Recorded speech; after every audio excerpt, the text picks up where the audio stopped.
अस्सलाम वालेकुम नाज़रीन, आप देख रहे हैं प्रोग्राम कड़वी बात और मैं हूं जुल्फ़कार पीर। नाज़रीन, चकवाल को शहीदों और गाजियों की सरजमीन कहा जाता है। अब इसका सबसे बड़ा सबूत जहां हम खड़े हैं यानी शौदा पार्क, इसकी दरो दीवार दे रहे हैं।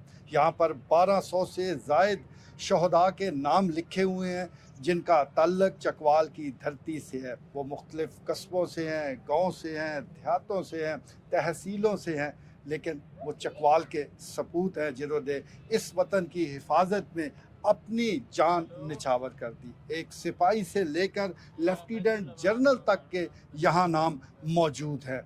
हर ओहदे के जो फ़ौजी है मुख्तलिफ़ सिपा से ताल्लुक़ रखने वाला, उसमें एयर फोर्स भी है, इसमें बड़ी अफवाज भी है, इसमें बहरी अफवाज के शहदा भी शामिल हैं। तो एक बड़ी तादाद है, जैसा मैं गुजारिश कर रहा हूँ कि 1200 से ज़ायद नाम यहाँ लिखे गए हैं। तो ये चकवाल का असल चेहरा है, तभी हम इस सरजमीन को शहीदों और गाजियों की सरजमीन कहते हैं। शौदा पार्क जिसे शौदाए चकवाल की याद में तामीर किया गया, यहाँ पर एक बुलंदोबाला जो पाकिस्तान का परचम है, पाकिस्तान की आज़ादी की अलामत है, वो भी लहरा रहा है, बहुत ऊंचा लहरा रहा है। हमारी दुआ है सदा ये इसी तरह लहराता रहे। ये शहदा की याद में इस पार्क का क़याम अमल में लाया गया। 2021 में ये पार्क मुकम्मल हो गया और इस पर बताया जाता है कि 3.5 करोड़ रुपए से ज़ायद की लागत आई।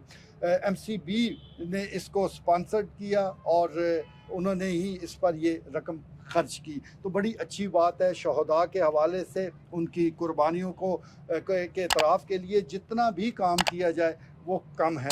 यहाँ ज़रूरत थी शहीदों गाजियों की सब सरजमीन हम जब कहते हैं तो शहदा के नाम पर यहाँ कुछ भी नहीं था। तो इससे पार्क की तामीर यकीनी तौर पर एक मुस्बत कदम है। लेकिन सबसे बड़ी बात यह है कि इस पार्क को तामीर तो कर दिया गया है, लेकिन इसे संभालेगा कौन?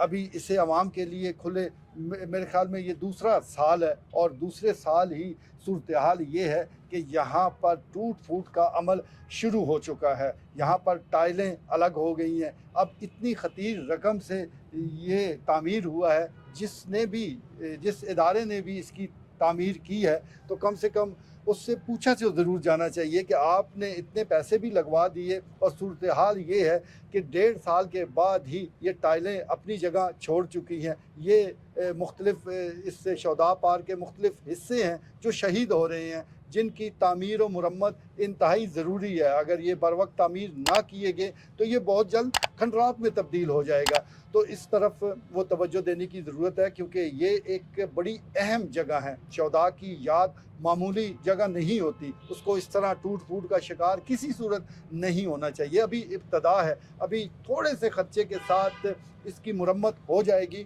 और इसकी ज़िंदगी बढ़ जाएगी। अगर रवायती तरीके से ही इसका वही रवैया रखा गया जो कि दीगर मंसूबों के साथ होता है, तो बहुत जल्द आप देखेंगे कि यहाँ पर सिर्फ खंडरात बचेंगे। तो हमारी गुजारिश होगी मकामी इंतज़ामिया से भी और दीगर जो ज़िम्मेदार हैं कि वो इस तरफ तवज्जो दें, सफाई सुथराई का भी इसका ख्याल रखें। लेकिन सबसे बड़ी बात यह है कि ये जो टूट फूट का अमल शुरू हो चुका है, इसे फौरी तौर पर रोका जाए और पूछा जाए उस ठेकेदार से, उस इदारे से कि उसने इतनी नाकस तामीर इसकी क्यों की है। इतना अरसा हुआ ही नहीं। दूसरे ममालिक में बिल्डिंग बनती हैं, सैकड़ों साल वो बरकरार रहती हैं, वो मजबूत ढांचा हमारे सामने होता है। ये कैसी तामीर हुई है कि महज 2 सालों में इसके हिस्से बखरे अलग होना शुरू हो गए हैं? तो सवाल बनता है और जवाब भी बनता है। जवाब उन लोगों ने देना है कि जिन्होंने इसकी तामीर की है, और सवाल हम जैसे आम लोग करेंगे, क्योंकि